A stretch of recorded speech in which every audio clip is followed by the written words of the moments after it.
take away those chillin', and take away them greens, because mama's little baby loves pork.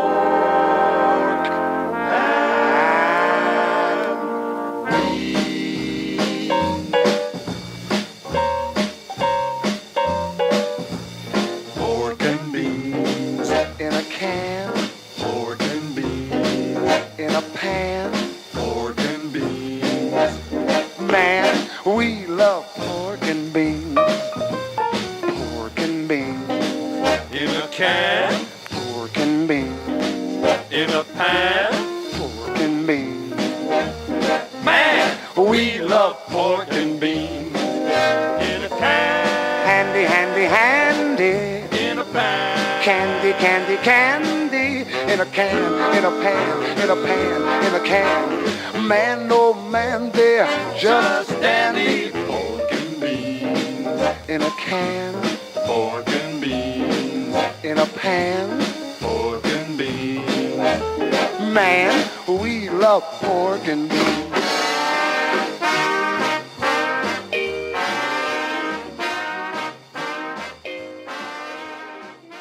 Hey everybody, how you doing today?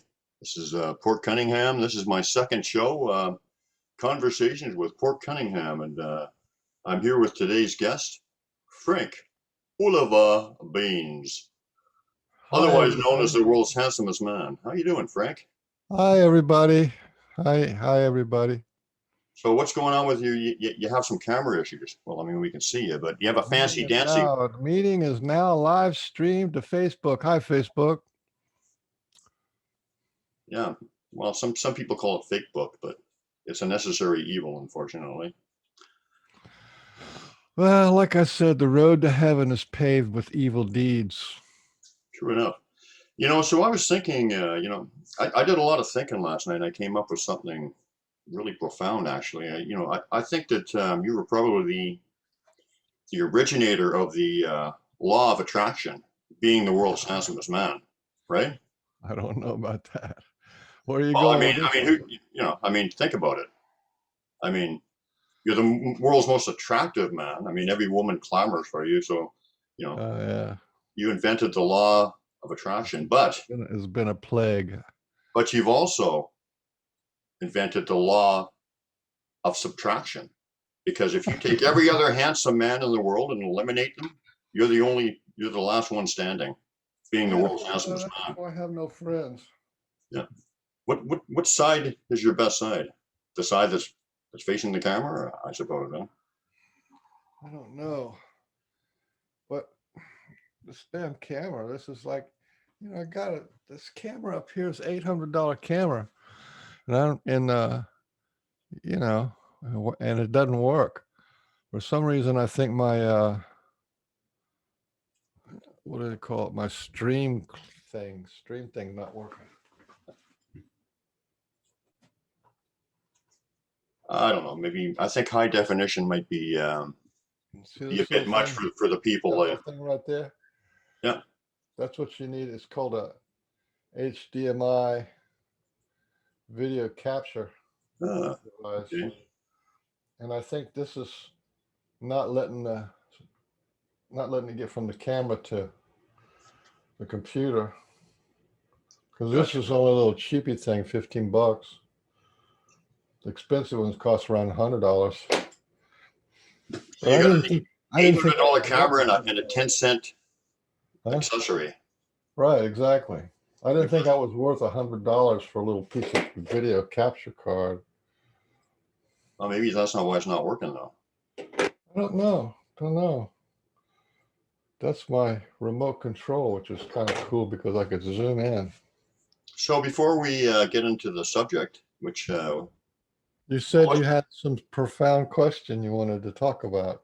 Oh yeah, when you said that you were there witnessing, was it the formation of the earth or of creation? Yeah, it was the emergence of God and the creation of the Godhead and all the way down. Okay. That was the first creation. The second creation was the formation of the Godhead and the beginning of the stars and planets. And then, and we're in the end of the second creation, so I was from the Godhead. I watched this Earth cool down. Earth was actually a planet from Saturn. It was one of the Saturns. Saturn was a dwarf star, and it was like a red dwarf. Mm-hmm. And we were inside the planet of Saturn, the Earth was, when she was formed. And that was the land of Pan, and that was where it was the time before time. And the reason why it was the time before time is because the brown dwarfs, they have this corona, right? So when actually a star, the corona goes out a really long way, and the planet and the planets that are around the star are actually inside the corona. So it means the light's coming to the Earth from every direction, but it's a very low light, like a morning light or twilight. So for the whole time in the land of Pan, we couldn't see the stars, and there was no night and day. So that was called the time before time. Yeah. How did you perceive this? Were you like in meditation, or how did that happen for you? Was it a lucid dream, or what was it? It's a memory. Like I remember banging on a little block of wood when I was about 3 years old, and it was like great fun, and had some little tacks, little nails that and I just do that all day. That's a memory. Yeah, you have memories. It's like a memory. So it was just like a knowing, just like a memory that you would have in this life incarnation, that kind of thing. Well, that was the topic that I wanted to talk about. Look at me, I look like some Mr. Pasty Face. What is this deal? I have to get in here like this in order to get the contrast right. How weird is that? I don't want to talk like this all day. No, you're fine. I mean, it might shock the people if they actually see you talk about knowing, right? That was what I wanted to talk about, which is knowing and then believing. Okay, take it away. Well, we already started. So your memories of the memories of your past, you would say, you have a knowing, you remember your past. Yeah. Yeah. And then you have conclusions about that.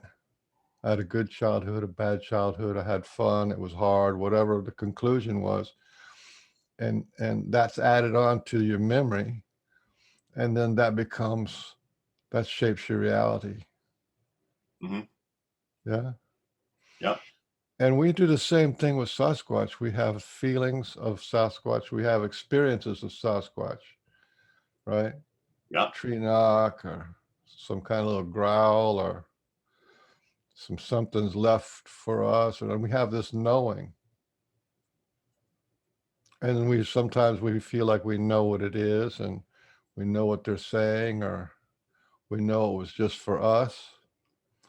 And then this goes on, and you build up a kind of a belief system about it. Right. You know what I mean? Yeah, that's been my experience. Yeah, absolutely. Yeah. But that belief system, that's where you get in trouble. Because the people who say that the Sasquatch is just an ape, just a human being, just a being, flesh and blood, that's all they are. And they know this, right? They have a feeling, or they know this. That's their experience, that's their living experience, and that's the way it is. And they put a belief on that. And then it makes it really hard to come up with any evidence to change that belief, because you got to go from your knowing to your belief to their knowing. And that's kind of like a really hard thing to do. It's almost impossible. People have to change their knowing and then change their beliefs. Mm-hmm. So the people who are ape only, even though they have all kind of stuff happen to them, like the hair standing up on their arm and feelings of being watched, that's completely different than ape only. right? Yeah. But their belief discounts that. So that's just intuition, or that's just your gut feeling, or whatever. That they compartmentalize anything that doesn't fit into their knowing that the Sasquatch are, blood and bone. Yeah. I'd say that all the people who are friends with Sasquatch, well, they also have knowing, and then they also have belief. Yeah. Yeah. That's why I sent you that video last night about this guy's talking about the Aether, and he's talking about the all one. And basically what he's saying is the Ether is like a ground of probability. It's a ground of potentiality. And that's the only thing that's really going on. And all this other stuff is just conditional shadows on that reality. It's not real at all. It's not the thing in and of itself. So what I'm saying is, let me put it another way. Put it in a way that I can understand.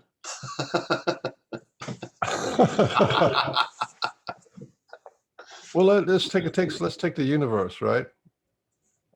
We've been living underneath this 1940s to 50s belief that the universe started with the Big Bang. Yeah.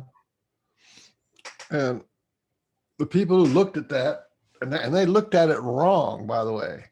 They came to the wrong belief systems based on their observations. And now we've had 70 years or 60 years of observations that all contradict the Big Bang theory. So they ended up with like the Big Bang theory, then an expansion theory, and they keep trying to change their belief system to fit reality. You know what I mean? Yeah. And because they're invested in this knowing, well, we know that it's an expanding universe. So there's like 3 different models of the Big Bang universe, And then they had these guys. What's that guy? Who's this? The black hole guy, Hawkins or whatever his name is. Right. He was a Canadian guy. Yeah, he's all crippled and everything. Yeah. But he was into this black hole. They said, "Oh, we found black holes in the middle of the universe. We found them everywhere. Everywhere there's black holes." And so that it turns up, then there's black holes do this and that, and they have this whole theory of black holes, right? But the Big Bang universe and the black hole universe are mathematically incompatible. They are the different universe. Yeah. Mm-hmm. So, but the black hole people have a knowing that this is a reality, and then they form a belief on it. The Big Bang universe, so there's 4 black holes, there's 3 Big Bang universes, right? And so that's what 4 and 3 is 7. Now you got 7 universes. Okay. But in reality, me personally, I don't think there is a black hole. I think it's just a vortex of energy, is what they call in the middle of the galaxy is a vortex of energy. And there's no matter there. It's just super condensed energy, and that's what makes everything move around. But that's my knowing, which is now it's 8. Okay, but then there's people who are mathematicians, right? And so the mathematicians look at all the relationships and all this kind of stuff in the universe, and then so there's the universe is mathematical, right? Those guys who look at it that way. Mm-hmm. And then there's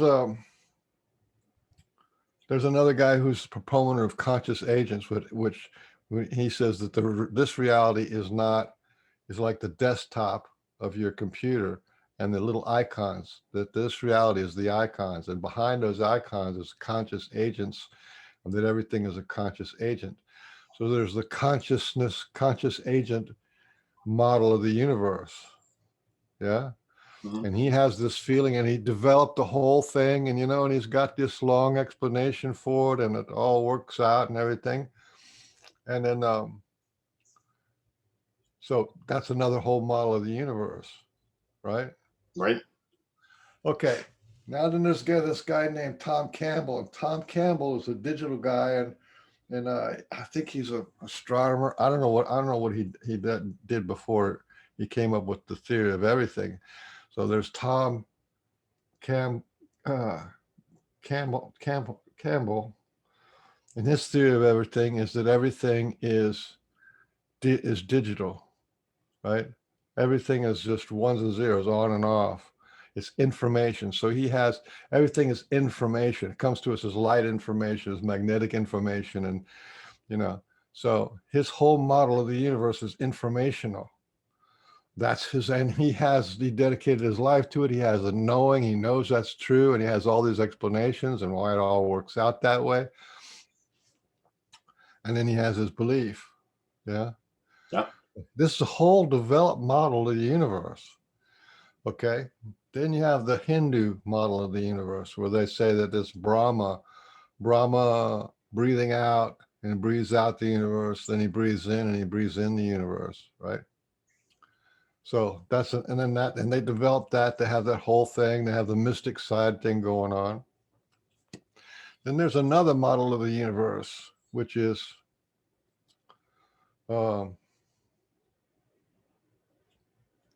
it's a holographic universe, which that means is that there's some fundamental light, some fundamental projection. There's a fundamental projection that projects this reality onto a kind of a matrix of ether, which is the void in space, and it projects it on there. So because what they find is that in atoms, there is no matter in matter. In atoms is just twisted energy. So there's all the things that they talk about, what's in an atom, there's no matter there. It's just different forms of twisted energy. So everything is a projection on the atomic level and then on the cosmic level, so that you have a holographic universe. That means we don't actually exist. We're just collections of twisted up energy, right? And there's a lot. And I tell you what, most scientists now are going for the holographic universe. So you can see in each one of these things, there's more. There's more. There's the people who are into geometry, and they say, it's geometry. There's a geometric pattern of the universe, and then there's a fractal universe. You see what I'm saying? It's the same universe.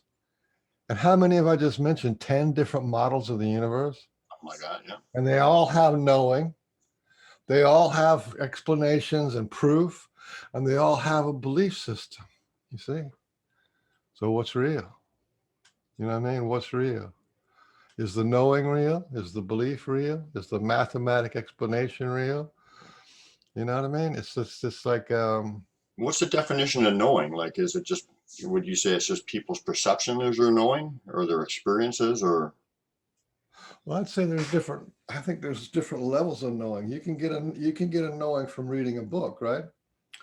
Let's say you read a book on mangoes, and you read a book on mangoes, and you know what a mango looks like, and you read the description of the mango, yeah, and then all the different kinds of ways that you can cook mango. I hate this damn thing. Just look at me. Look there. There you go. So you can get a certain kind of knowing from books. There's a lot of philosophers. You got a lot of our philosophies, our fundamental philosophies, like Christ and Hinduism, Buddhism, and Zoroastrianism. We get a lot of knowing based on what we read. So we read, we feel, and then we match that feeling with reality and say, well, okay, that's real. Zoroaster is real. Ahura Mazda is real. Thor is real, or the Egyptian gods, Isis, and that's real. You see what I'm saying? There's based on what you've read and what your influence is, because it's a feeling. You have a feeling about an idea. But back to the idea about the mango, right? So that's one idea from the book. And the second idea is, if you actually get a hold of a box of mangoes and you eat the mangoes, and you realize that some mangoes are really good and some mangoes are what they call turpentine mangoes, and they taste like crap. And then there's different things you can do. You can make mango ice cream, mango smoothies, mango pies, mango fruits. She says, saying that's a completely different level of knowing. It doesn't take belief. And the mango's in your hand and you eat it. That's like knowledge, like the knowledge in the Bible when they say he knew her, or the knowledge of God. This applies to God too, by the way. There's you read God in the Bible, and that's one level of knowing. And then you have some kind of a Pentecostal feeling experience in church, and that's another level of knowledge, right? Mm-hmm. And then for the yogis, when they meditate, right, the light actually comes on into your head, and you're having this full-blown face-to-face experience with the divine light. That's like basically eating the mango. Yeah. Right. These are all different ways of knowing. Yeah. Yep. And so this is what's going on. This is what's going on in the Sasquatch community and in the ET community, right? There's people who experience the ETs, the star nations, the star people. They experience them and they're terrified, and it's a horrible, it's a terrible thing, and it's abductions, and it's against your will and all this kind of stuff, and so they have a lot of fear and a lot of anger and a lot of rejection to the star people. But then there's a whole nother group of people who have contact with the star people or the Sasquatch people, and they feel good about it. And they feel enlivened. They feel transformed. They feel uplifted, right? And that's their knowing. Yeah. So I'm wondering, like, I guess this is really, by the way, I failed science and math, so so I don't know what you're talking You didn't feel about. knowing. You didn't fail knowing. Right? You just said, I don't know science and math. Well, I wasn't interested in it. Maybe that's why I didn't know it. Yeah, and then you formed a belief about it. Right. I don't like it. That was my belief. If that was your experience. So, I'm wondering, does I guess this would apply, like, you see, I've always believed in Sasquatch. That was, I guess I had a knowing that they existed. And so when I was contacted by teachers, it was as Sasquatch. But I'm very, very, it's very intriguing to me that a lot of people they're contacted by dragons or fairies or, whatever, elementals or whatever. And does that have to do, I think it has to do somewhat, and I've thought this for a long time, because they believe in them. They have a belief in those, Or they had a knowing, some kind of personal experience that created a knowing.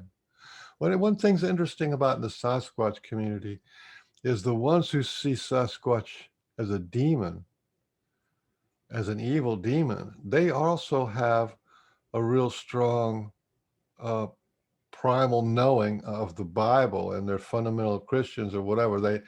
There's like, right. there's Christ and God, and everything is a demon. You know what I'm saying? Everything that's not directly, that doesn't have a cross on its neck and doesn't go to church on Sunday is demonic. You know Well, what I mean? that's the same thing as the Aether guys who reject any woo or whatever um, because they're in that box of beliefs. They're not willing to step outside of that. And I think that that's the same thing with the religion thing. Anytime something is introduced that is not in their box of beliefs or I guess knowing, they reject. So. Yeah, it's hard to get past. If you have a knowing, the apers know that it's ape only. It poops on the ground, steps on the ground, leaves hair samples. Sometimes it bleeds. It can be killed. So it's an ape only. And that's a knowing. And then that's their belief system. And I think that's fine. There's room for all of that. You know what I mean? Because I can't be over here saying my knowing is better than your knowing. Right. My belief is better than your belief, or I've got the inside scoop and these guys don't. Right. Well, how would you explain, um, geez, I lost my train of thought there. I'm not even smoking weed anymore. Maybe I've got a early onset Alzheimer's or dementia or something. That's But what if that's be careful what you know. well, yeah. Where was I going with this? So, I got an HDMI deficiency. well, yeah, they can't step outside of their box of beliefs. But I've Can got a we? really good point. I can't remember what it is now. It'll come back to me. It always does. Go ahead with what you're talking The about. thing is I feel if the reason why it's kind of I'm talking about this topic is because there's unity in those two things, knowing and believing. Everybody knows and everybody believes. Right. And as a topic, right? Mm-hmm. Christians know, they know for a fact that Christ is the son of this and the only way to go and the best of the best, right? Yeah. And the Muslims know, they know that Muhammad is the prophet and Allah is God, and that's the way it is, and yeah. Mm-hmm. And the Hindus know, and the Buddhists know, and the shamans know, and everybody knows, right? Okay. I remember what my point was now. So we have always said, and my knowing and belief is that the Sasquatch people will only truly connect and reveal themselves to people who are, are heart centered um, and and of that type of person. But is that just our belief or is that reality?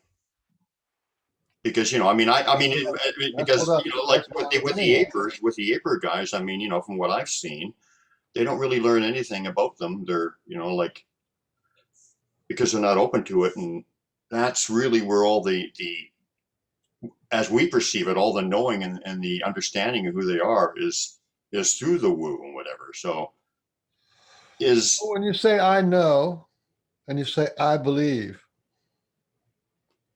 right? You're yeah. using the word I as in I am. I am this knowing, I am this belief.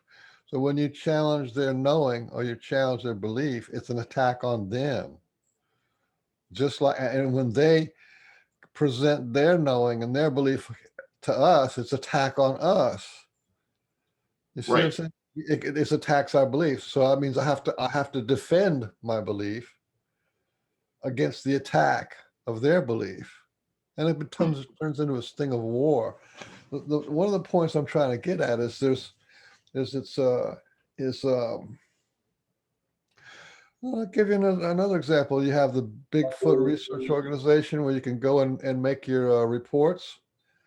And for the last, whatever it was, 20 years, they've been discounting all of the paranormal or spaceships and orbs and whatever else, or Sasquatch going invisible or something paranormal happening. They've been discounting it. They just threw out the baby with the bathwater. You see what I'm saying? So there's huge years of data that's not accounted for. It's not even on the radar, and nobody has really. The only researcher that has researched the paranormal, there's only a few of them, right? Yeah.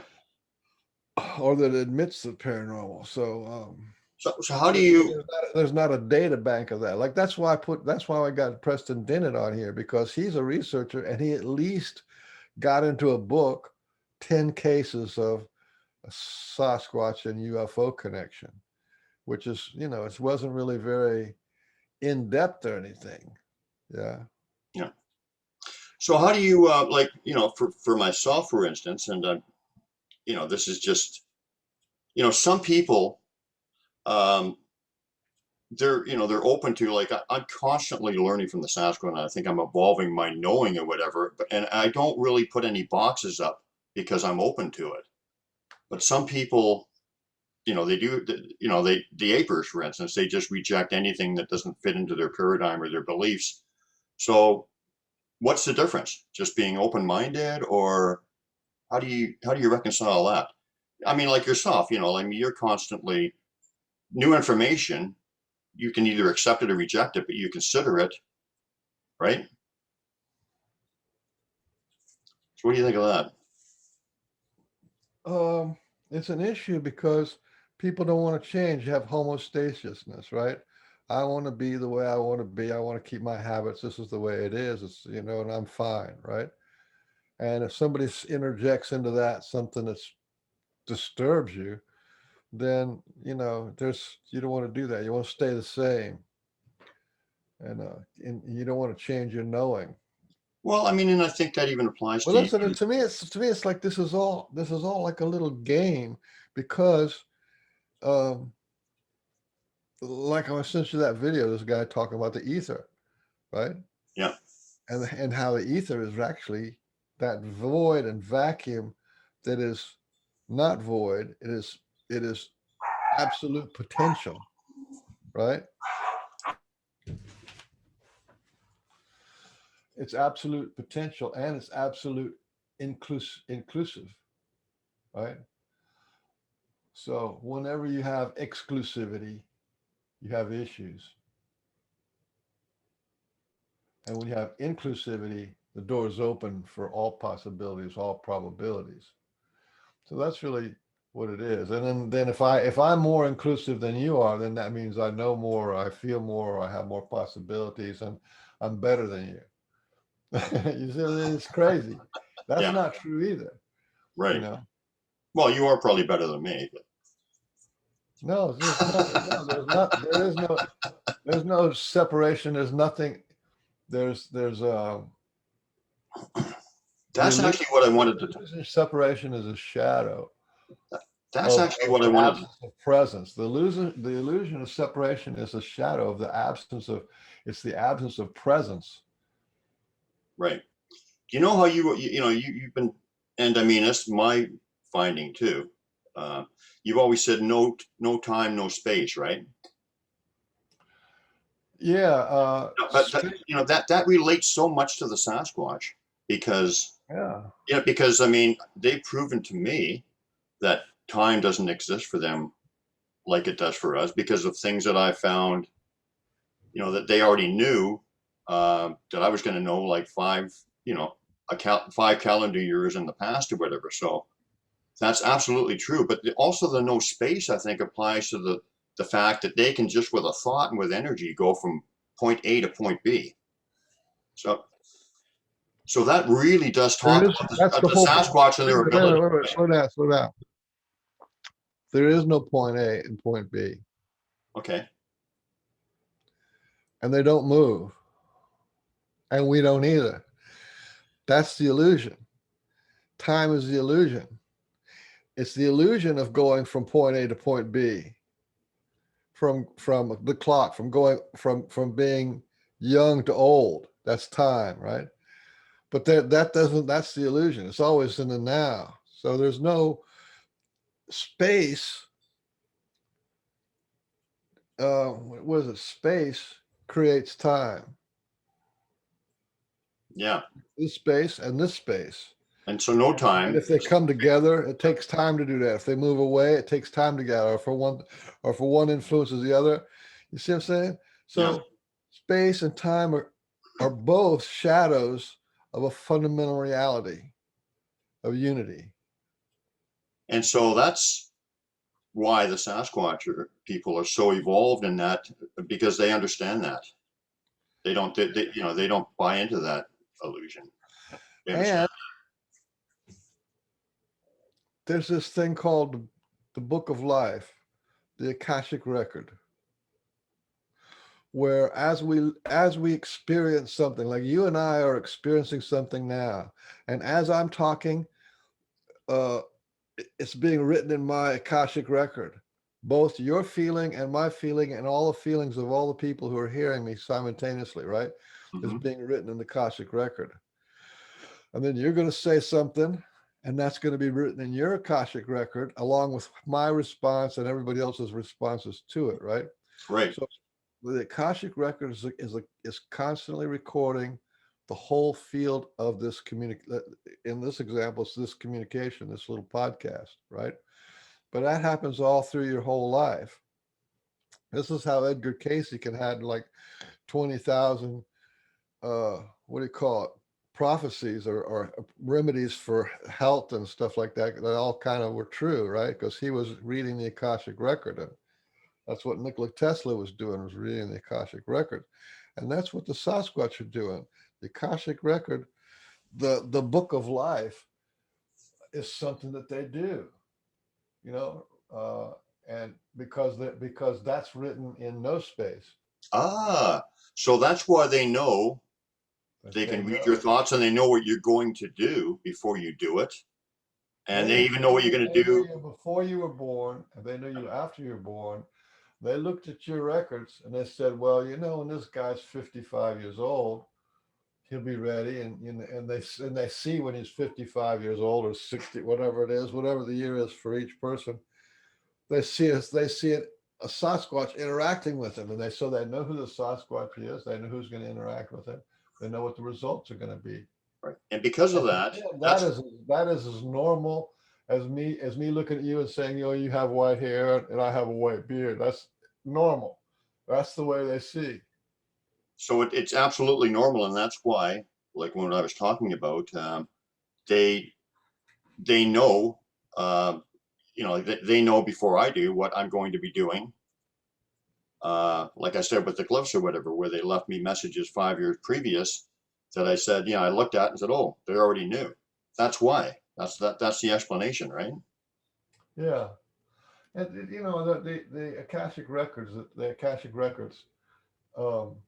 but wait a minute. Hold on a second. Hold on a second. Viewing works. That's how psychic things work. You know, we talk to a psychic, and then they go, "Oh, well, you in another lifetime, you were killed by Indians, or you in another lifetime was a drunken farmer, right?" And then because of that, you're having issues now. You see what I'm saying? That's how that works. Is the psychic tunes into your energy field, you know, or they say, oh, you're not going to meet the love of your life now, but in 3 years, you're going to meet the love of your life. And then it happens, right? It's because they're reading this Akashic record. Yeah. But okay, like explain this to people or whatever. So, but the Akashic records is not necessarily something that's already happened. It's things in the future too, right? It is things in the future based on probability. In other words, you have when you come to Earth as a spirit to be born, you have some things you want to get done. You want to get married, you want to have kids, and you want to do this and that, and you know, these are things you want to work on or whatever. And the things that you want to work on, the things you want to do in this lifetime, are a direct result of the last 4, 5, 7 lifetimes of issues that you didn't work out or you want to improve on, or that pain that needs to be resolved. And so the pain needs to be repeated so that you can resolve the issue. You see, that's what karma is. Right. Nothing but a continuation of the story. And that's a lot of your work. Those things are not fixed in stone. Like if you married a blonde woman or you married a redhead or a black-haired woman, it wouldn't really make that much difference, because you still, you know, you'll go either through the heartache of breakup or the joy of fatherhood or whatever that, you know, whatever those things are that you kind of wanted to work on in this lifetime. Yeah. So we have full, when you die, you have a life review, and the life review is to go back over every relationship that you've had, every event that you've had, and then see how it worked out for you. Interesting. Yeah. Yeah. So have you actually been to the Hall of Records, or where the Caustic records are kept? I know people have been there. That's when I say I have my memories, right? There's no way that I can remember the beginning of creation. That was like whatever it was, 8 8 billion years ago or something like that. No, it's all recorded.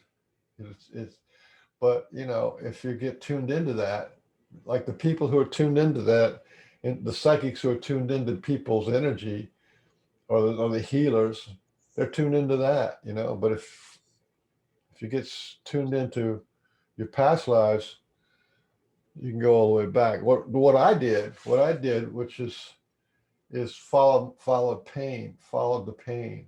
Mhm. Most people don't focus much on pain, but when I was doing my healing work, I followed the pain pattern. Like, why is this like this, and why is that like? So I went back to my parents and my grandparents, and just went back to other lifetimes, right? So I went from this lifetime to other lifetime, and then back to other lifetimes and other lifetimes. And then there was whole patterns in there, you know, like war is a pattern that goes on generation after generation after generation. Well, where does that go? That goes all the way back to the Godhead. Okay. And so a lot of the work that you do with your language lessons of the heart, it's actually healing some of the things in your Akashic records, right? That's what it is. Yeah. Yeah.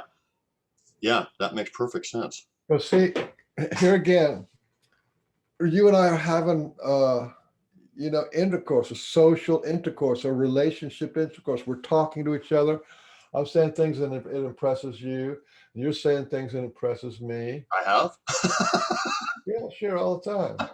You're an inspiring guy because you go after your knowing. Anyway, you go out to see a Sasquatch 3 times a day, and because that's your relationship, and that's being written in your Akashic record, and that's going to change your destiny in the future.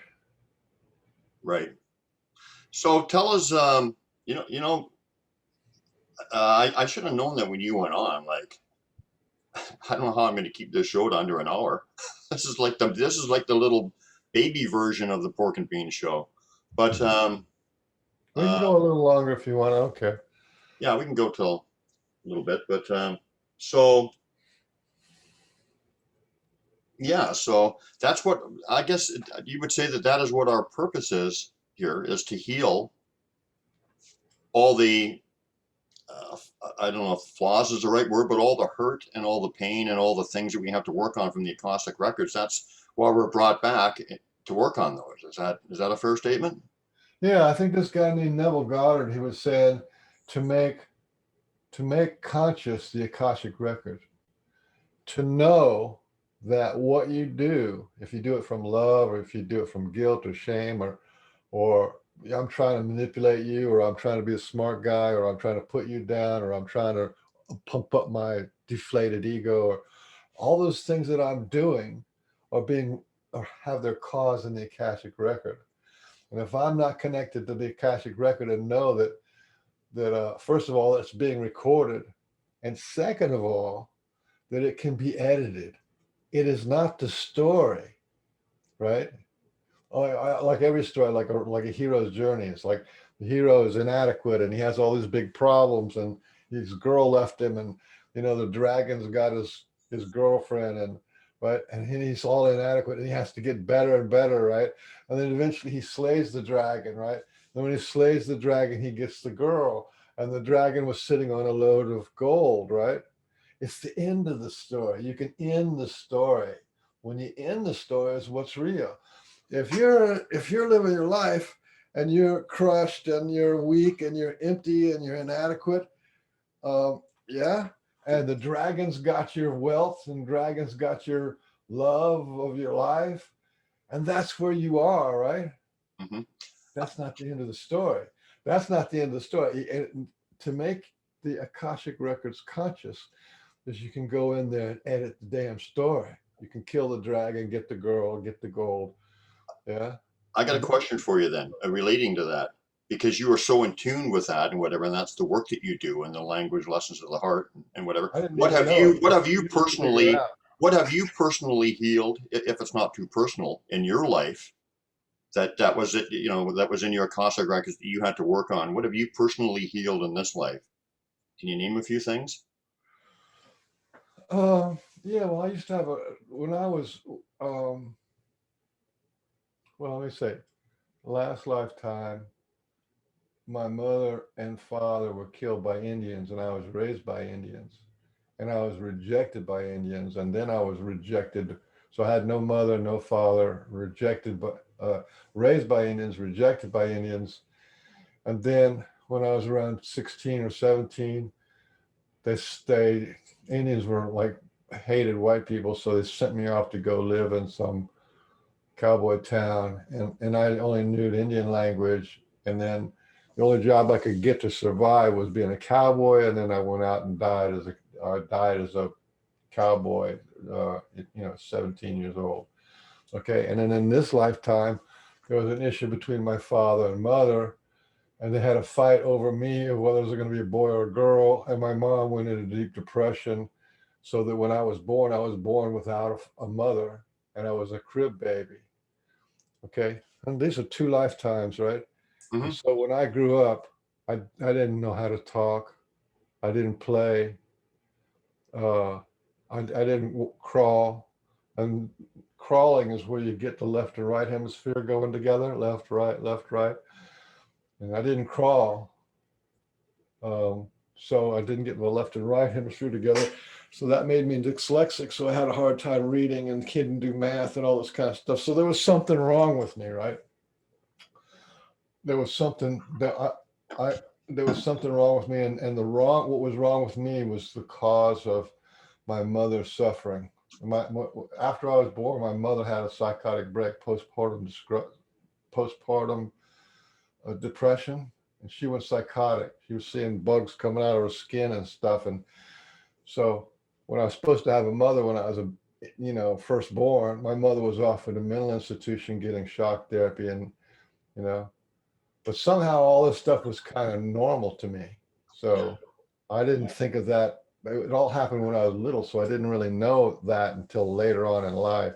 So I grew up with like a world-class bad self-image. Everybody was somehow better than me. They had a family, they had love, they had something that I didn't have. Well, they had abilities that I didn't have.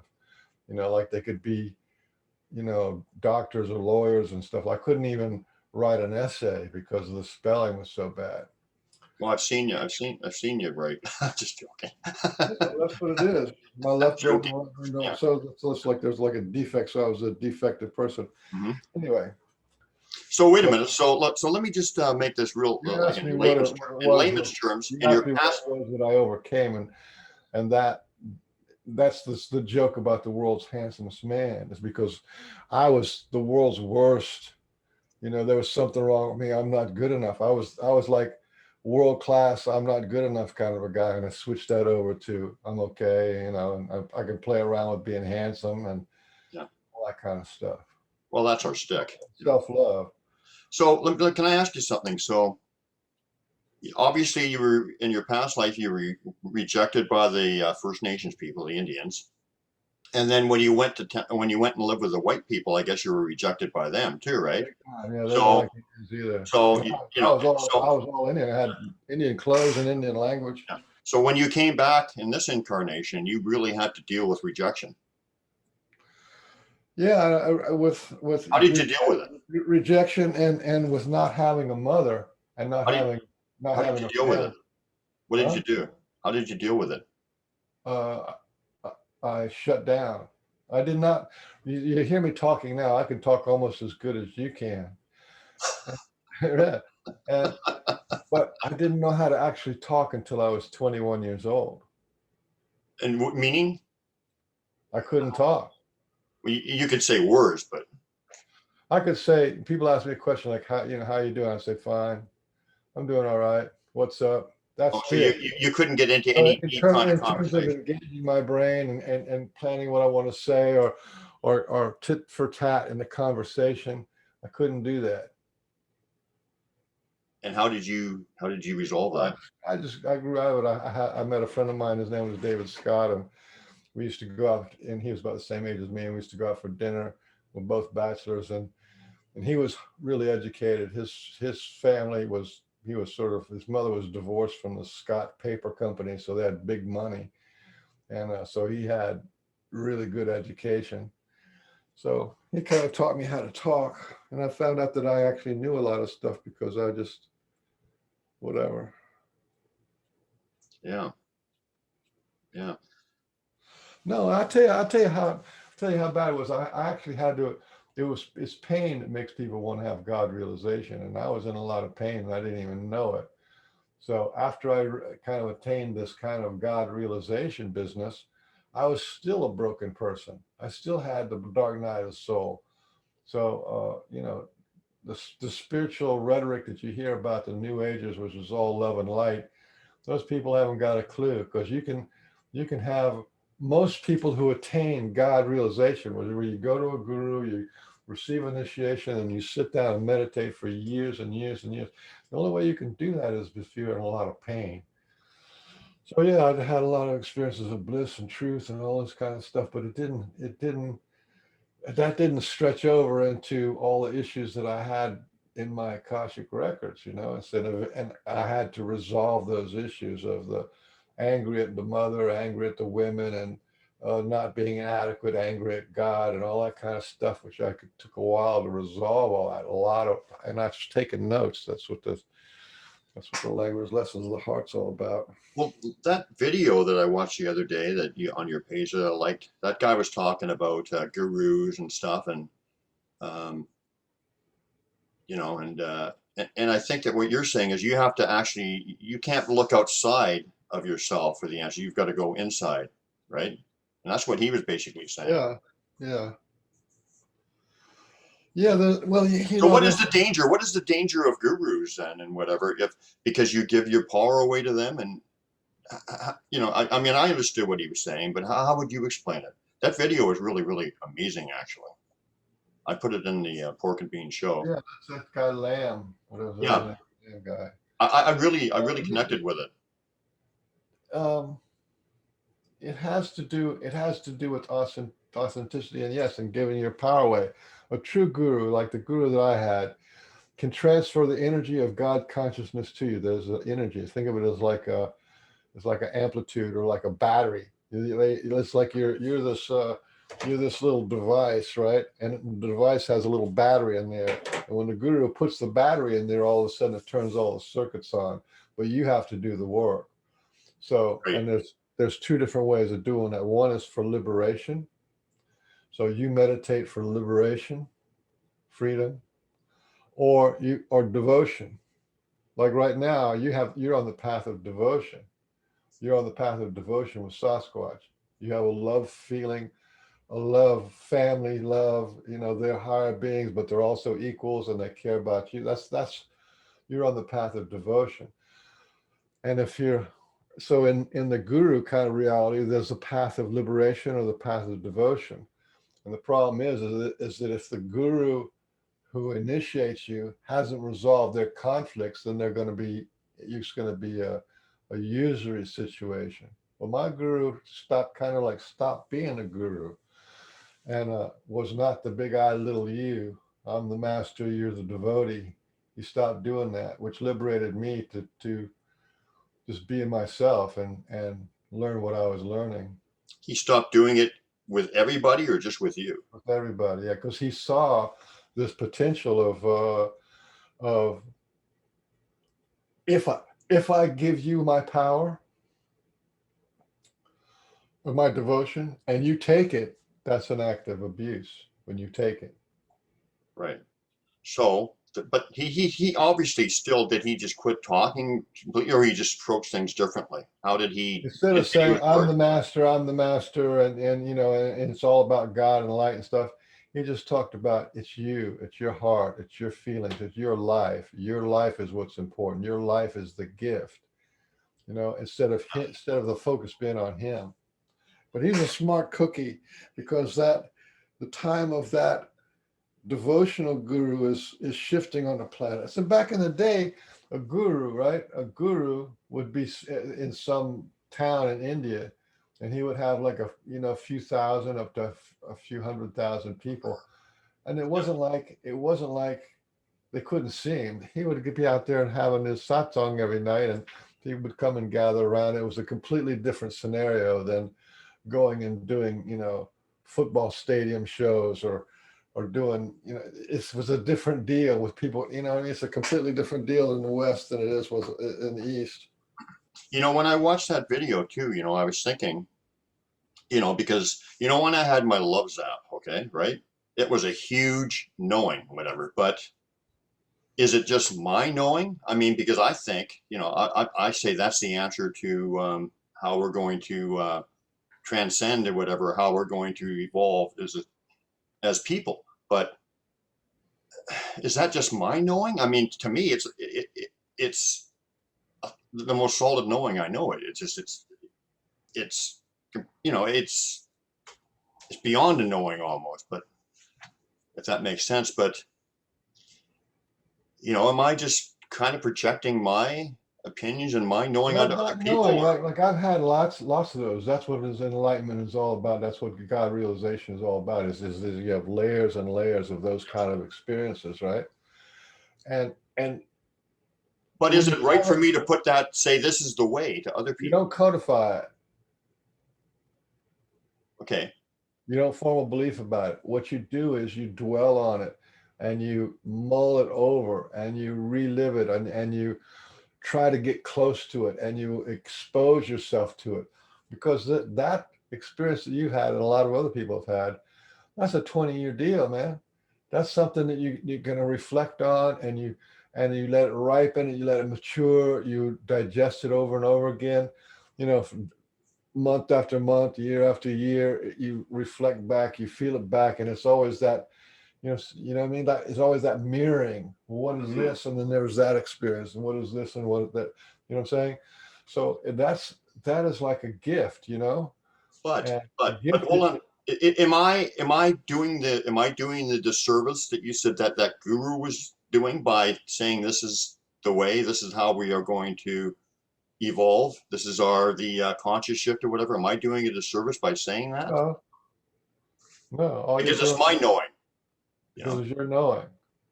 But if you were to go out and start a workshop and say this is it, then that becomes a business, and it's a different deal.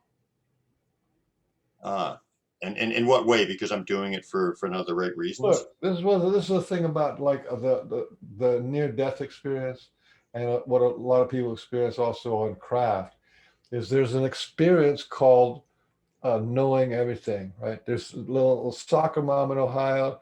She gets a near death experience, and sees the angel beings or big Jesus or something. She sees all this, visits her families, and she says it's all love. It's all love. And then she said, and I know everything. I know everything. I know everything, right? That's an experience. But that experience is not translatable into English.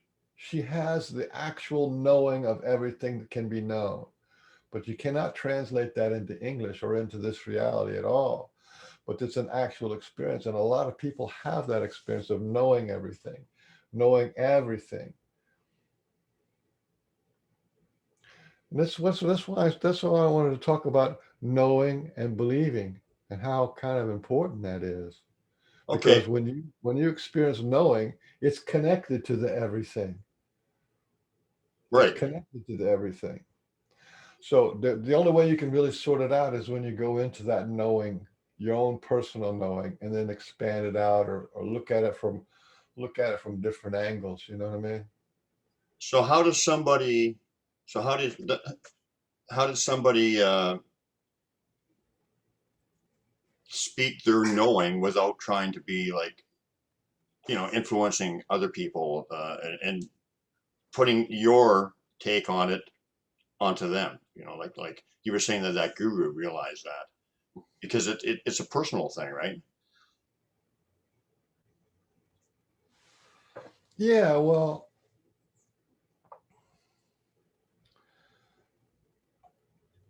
God realization in a way is the most normal thing that there could possibly be. And it is our belief that puts it on a separation kind of a thing. You know what I mean? Because in one way, God is the only thing that can be known. Right. But then everybody has a different so many different interpretations of God too, right? That are God's a big guy. He's got a lot of aspects to him.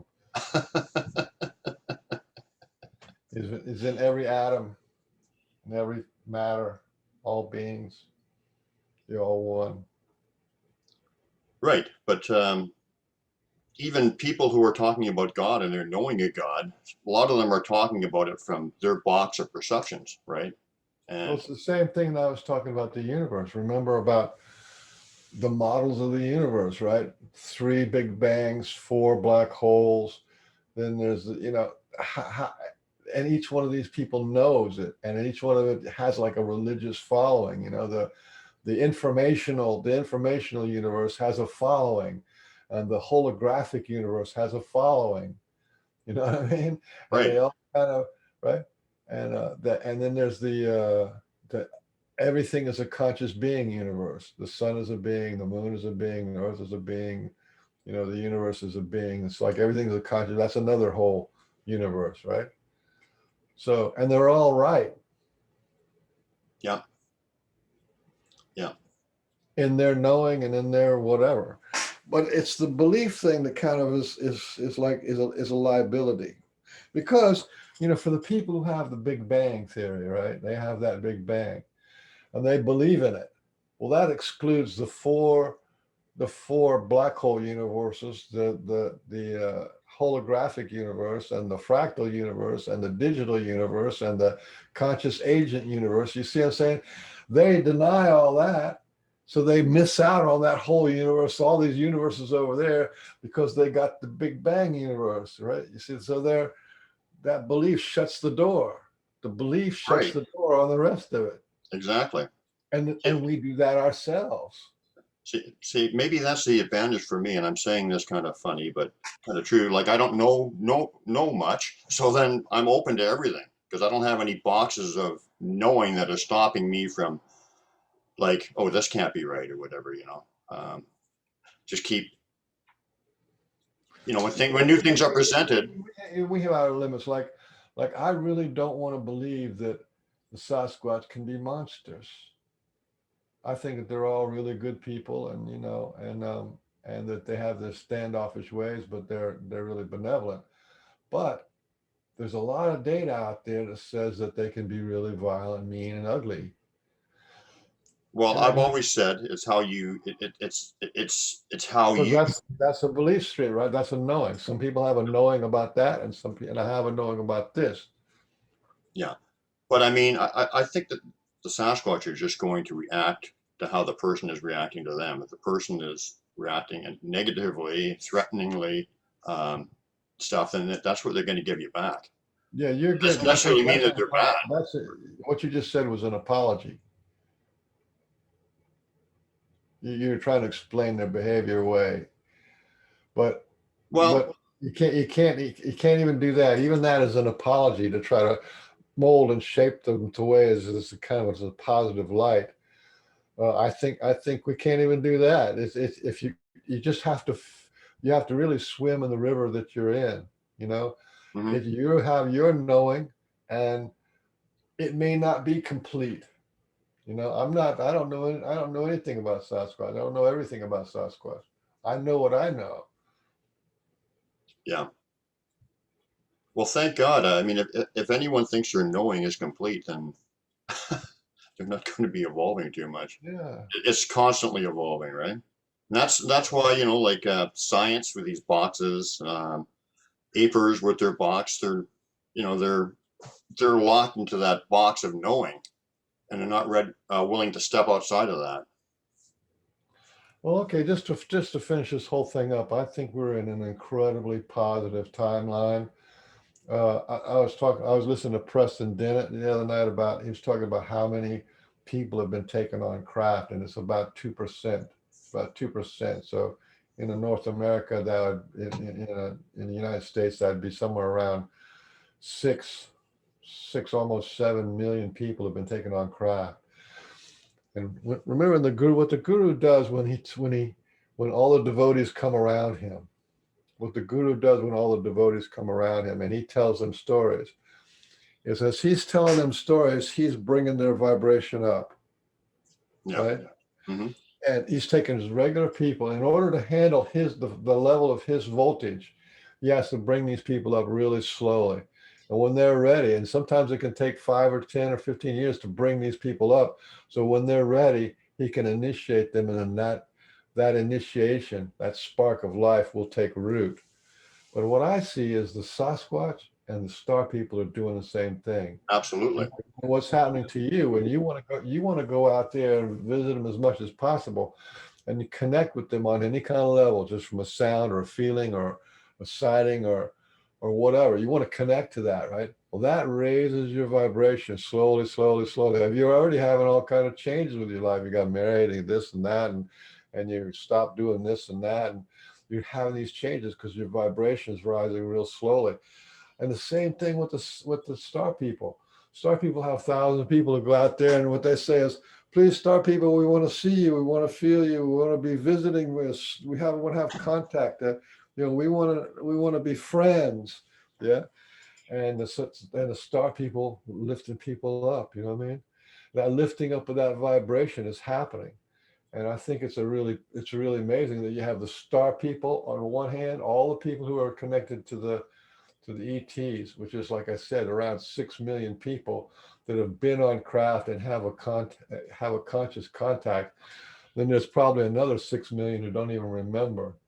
That's not really a lot of people when you think we got 300, plus million people in the United States. But it's a significant amount of people with their vibration raising. And I think the Sasquatch are in on that too. Oh, When absolutely. they go and bang on people's houses and look in the windows and they're playful and all that kind of stuff, just to be closer, just to have that recognition of a connection raises the vibration. You know what I mean? Hmm. Well, it depends on how you interpret it too. I mean, if you're No, even if you hate them, there's still something raising the vibration there, because that's the way it is. You can't have a high voltage potential being and a low voltage potential being. The spiritual energy goes from high to low. That's the way it goes. You know what I mean?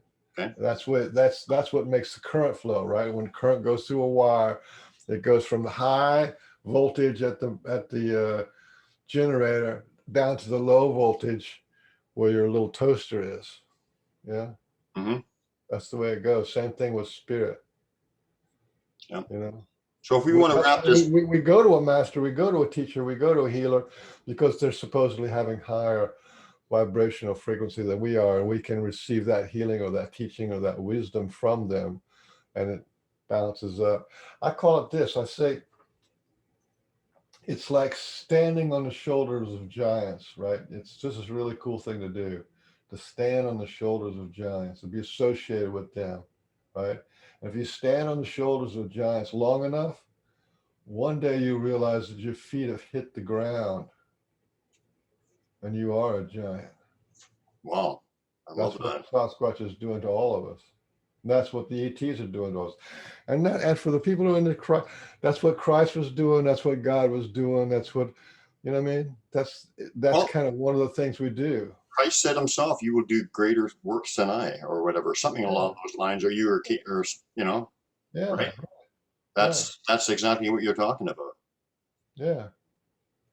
Yeah. But first you have to have that association, that connection, that devotion, that willingness, or that being wrapped up in it. It's the So how does same one thing. get out? How does Huh? one get out of that box of beliefs or whatever, so that they can be open to new information? I Is it think just that's an open mind, or is it an open heart, or how do you? How would you? What would you say to somebody? how does a flower bloom? It gets love, It food. has accumulation of energy from the sun and all this kind of stuff, and it has the bud there. Yep. And then when that energy gets the right, it blooms, right? So I think human beings are much more like plants, like in that way. You have one idea when you're 14 years old, and you have another idea when you're 24, and another one when you're 48. These things evolve. Yep. Well, in terms of girlfriends, It's like I don't have one, by the way. My wife's listening. I don't have a girlfriend. in terms of boys and girls, right? When you're 13 or 14 years old, you have one view of girls, right? And they're like the Sasquatch. And you're looking at the girl across the schoolyard, or you're looking at the girl across the street, and you go, "Oh man!" So you become a researcher, you know. Peek in the window. You want to peek in the window, and what is this? They speak a different language than we do. I can't understand their language, and right. But then there's another kind of a 13 or 14 or 16-year-old who just walks up to the girl and says, "Hey, you want to be friends?" And she says no. And then he says it again. "You want to be friends?" You know, and after a couple of weeks of that, she goes, "Okay." You know what I mean? And then they're friends. That's the difference. You just want to be friends, right? It's about relationship. It's about that relationship. And the more that you can write it in, the more that you take charge and write it into the Akashic records, the better you are. Yeah. Yeah. If you live a natural life, you'll have a natural disaster. You have to drive the car. And those are powerful words from you, being one of the ascended. What do we call ourselves? Ascended disasters, or I can't remember exactly what we said, but Yeah. The road to hell is paved by good intentions, and the road to heaven is paved by evil deeds.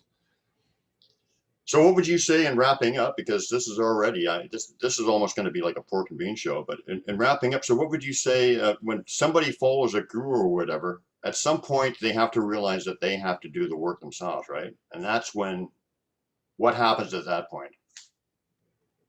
I don't know if I was to leave somebody with a message, it would be work on your knowing and not your beliefs. Just know more, feel more. Your knowing is a feeling inside. You know, God is a feeling inside. Love is a feeling inside, right? Yes. Truth, the ring of truth is a feeling inside. Yep. And the feeling inside is what woo is. That's all it is. It's just a feeling inside. And work on, and that's where your knowing is. It's a feeling inside. Yeah. That's Well, all you got to do. And work on that. Value that. that's why I'm so fortunate to have such a, well, I mean, this is my show, but on the real show, I'm very fortunate to have you as my partner. Uh, appreciate you. You're lucky. You're lucky stars. Oh, I am. I realize But that. anyway, it's also lucky for me because, I'm in a position where I don't go in the woods. The Sasquatch come to me. They leave me little animals or throw rocks at my roof and I watch a lot of videos. Mm-hmm. But, you're the complete opposite. You go into the woods 3 times a day and you have being taught and being mentored and being loved and being a friend of the Sasquatch. So you're in a completely different polarity. It's amazing. I go up there and they're guiding me all over the place. Like I don't even, you begin to realize it over time that, like I'll just go off on a trail and I'm thinking I'm doing it because I just feel like doing it, but no, I'm being led there. And then all of a sudden I see these amazing circle glyphs and stuff like that. It's it's a beautiful thing. But anyway, I just wanted to wrap up. But you were saying you had a howl, and it was in relation to they were approving of you and me, I guess, or whatever is what you were saying. You had a howl outside your house. Howl. Like I had this thing where they left a stick in a tree, and it's a big stick. It's about that big around. It's a big stick. It's about that long. Yeah. Yeah. And it was way up in this tree that has real thin little branches. I mean, it looks like a big bush really, but it was way up in this tree. It had and then throughout the months they would just sit there and just like hanging on one little tiny twig. And that was up there for almost a year. And then some moss got right next to it. So there's this twig and the moss. And then the thing fell out right on the ground. And I tried to put it back up there and I couldn't get it to be back the way it was because it was just amazing. And then I got the howl the other night, right? And the howl, this is like right across the street from my house. I thought is that the Sasquatch howl, right? But was And this when we were talking, actually? It was when we were actually talking, wasn't it? right after we talked one of those times. Okay, yeah. So I thought, oh, how? So I thought I would go out. So I went out in my front yard and walked around and went down the street. It's like across the street, and then I saw that this thing got stuck right into the main branch of the tree, which is about as high as my nose, and it got stuck right there and balanced. And what the howl was, and then I figured out later on, I think like uh, later on that night, what the howl was a dog that lived in that house. And I lived here for like 3 or 4 years now, and those dogs never howl. They got that dog to howl from that house, just so I could go over there and see that they were there, and they put that little communication balance stick. But you connected somehow to you and myself. How did you make that connection? Um, it was the you're on the right path. We're with you. We like what's going on. We like what you're doing. Right. I get that. I get that with energy with them. They like what every show, just about every show. I'm just getting it again now. Every show that I do, when I hit on a topic that they want me to talk about, here they go. I'm just completely like energy. They give me that confirmation energy, and it's really profound. You know, it is profound. And what I'm saying is when you have that confirmation energy, that's an upgrade. That's an upgrade, or that's like a boost, right? Yeah. Yeah. And so you're doing that live on TV. You're doing that live on the video. Your energy is being boosted or confirmed, or like you get a yes, or like yeah, or or you just a feeling it's them being here. Literally, it happens every show, and it's a blessing, and it's amazing. And it's amazing for me to watch. Yeah. So I wanted to say, so this is not the conversation with Pork Cunningham. It's becoming a pork and bean show. So we should maybe wrap it up. This will be the longest one in history. That's only the second episode. But what I really wanted to do with this show, the format is to discuss one kind of particular story or thought or whatever, or delve into something like that. But of course, when you and I talk, it doesn't work like that. But I still think that we did amazing. But I did want to tell you one thing. Why don't you toss out your email and invite people onto the show, to invite people to email you, that you're an open book and your arms are welcome to embrace all the possibilities that is the Sasquatch and the human phenomena. Yeah. And send your emails to where? If you want to come on the conversation with Pork Cunningham show, or the big show, which is the most comprehensive and best, and I'm gonna say it's the best Sasquatch show on the planet, the Pork and Beans show, then you can get a hold of me at Pork and Beans. That's PORKN Beans, BEANS show, all small case, at gmail.com. Yay. Yeah. Oh, and I wanted to also say, if you want to check out my videos, see, I'm getting better, Beans. You can go to the Pork and Beans Show Plus, Sasquatch BC, The True Story on YouTube. And you'll be happy, because the latest video I'm making, talking about some of their amazing abilities, and you'll like this. The title of it is Sasquatch, the King of Woo. The Kings of Woo, or the King of Woo, or something. Yeah. Oh, yeah. Yeah. Well, one of the things I want to leave everybody with is that I love everybody, and everybody knows what they know. And, stick with what you know. It's cool. It'll all work out in the end. Yep. Well, it doesn't have to be a conflict or a big argument or a big put down or anything. Everybody's fine. One of the biggest lessons the Sasquatch taught me, and one I have to work on, because we all constantly judge, but no judgment. Judgment is negative energy. Generally, it lowers your energy. So it's a huge lesson. And I have to work on it all the time, but being aware of it is important, and stop yourself, like, no, I'm not doing that. Anyway. Recognize, accept, and release. Yeah. in place if you want. Yep. Absolutely. So I recognize that you are my esteemed, honorable co-host, Frank Oliver Beans. I love you a lot. I'm very honored that you take the time to actually talk to me. and and so, did you want to say anything else, or I think we ended pretty good. What do you think? Yeah, I think everybody's in the right place, and everybody's things are rolling away around the way it's supposed to. And I don't have any conflict with anybody. Anybody's knowing, you know what you know, you feel what you feel, and what's real is real for you. And there is nothing. There's no hierarchy of knowing. No. Yeah, you know what? And I actually checked on the show. There's a few people commenting and watching it, so I'm happy about that too. So everybody who watched today, thanks a lot, and we'll have some more episodes of this. And of course, we got the big show coming up with some good guests. We got Sonny Nunez from Alaska coming up. Amazing stuff. We've got oh, what's the writer's name? I'm sorry. I'm friends with him too. He's going to hate me now. I think it's Broker. Yeah. Yes. What's his name again?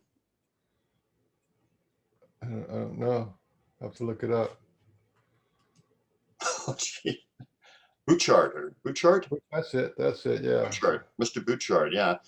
He's a writer, an experiencer, but this guy is like right open to the woo and whatever. As a matter of fact, he's in communication with another guy from British Columbia, where I'm from, who's got just amazing stories, and he's trying to introduce me to him because I think he thinks that I can maybe enhance him with some of the understanding what he's experiencing, because he's rejecting some of it. So all about connections, my friend, all about connections. And so yeah, Mr. Bouchard's coming up, and Sonny Nunez. Look, they got Mary Jean Sutton. Hi, Mary, and Who Hizzle Swizzle joined the show, and Cindy Carter was on there. Yay! Cindy Carter was watching.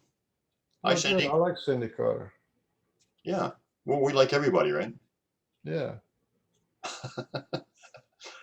Did you want any comments or whatever, or are we? No, let's wrap it up. Let's just be clear about our separation anxiety. I can't have a separation. I don't really want to leave. I want to talk all day. There's more. I'll leave that with. Whatever you're experiencing, whatever you know, there's more. Yeah. The nature of the universe is more. Remember, don't keep yourself in a box. We're more like, it's more of a circle. So you got to think outside of that box, right? Okay, man. I'm sure that we're going to have another show. Maybe I'll even let you interview me one time. We'll call it Conversations with Frank Oliver Beans. Throw a twist in there. Anyway, thanks everybody, and thanks Mr. Beans for coming by, and love you a lot, man, and I'm sure we'll be talking soon. Thanks everybody for watching. See you next time. All right. I cannot what the world may say.